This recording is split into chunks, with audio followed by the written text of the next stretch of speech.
संभाजीनगरमध्ये शिवसेनेमध्ये घराणेशाही आहे। संजय शिरसाटांचा मुलगा आणि मुलीला उमेदवारी देण्यात आली आहे। हर्षदा शिरसाटांनी उमेदवारी अर्ज भरलेला आहे। सिद्धांत शिरसाट हे उमेदवारी अर्ज भरणार आहेत। त्यामुळे संभाजीनगरमध्ये देखील घराणेशाही बघायला मिळते असा आरोप देखील आता केला जातोय। संजय शिरसाटांचा मुलगा आणि मुलीला उमेदवारी देण्यात आली आहे। हर्षदा शिरसाटांनी उमेदवारी अर्ज भरलेला आहे। सिद्धांत शिरसाट हे उमेदवारी अर्ज भरणार आहेत।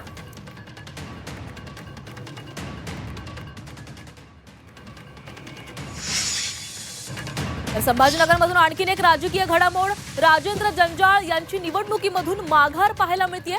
शिवसेनेला कमी जागा मिळालेल्या आहेत असं जंजाळ यांनी म्हटलेलं आहे। राजेंद्र जंजाळ हे नाराज असल्याची चर्चा सुरू झालेली आहे। राजेंद्र जंजाळ यांनी निवडणुकीमधून माघार घेतली आहे। शिवसेनेला कमी जागा मिळाल्यात असं त्यांचं म्हणणं आहे। राजेंद्र जंजाळ हे सध्या नाराज असल्याची चर्चा जोरदार सुरू झालेली आहे। तर संभाजीनगरमधून ही महत्त्वाची घडामोड, अनेक घडामोडी सध्या घडताना दिसत आहेत। राजेंद्र जंजाळ यांची निवडणुकीमधून माघार आहे। शिवसेनेला कमी जागा मिळाल्याचं सांगत त्यांनी माघार घेतलेली आहे। मी नाराज नाहीये, परंतु ज्या जागा काही आम्हाला भेटणार आहे, आमच्याकडे असणारी कार्यकर्त्याची संख्या आणि आम्हाला मिळणारा जागा यामध्ये मोठी तफावत असल्याची माहिती समोर आलेली आहे।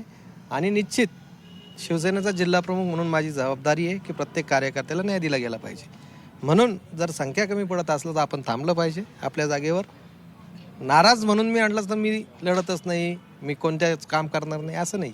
मी माझ्या जागेवर कार्यकर्त्याला उभं करणार आणि त्याला न्याय देण्याचा या ठिकाणी प्रयत्न करणार।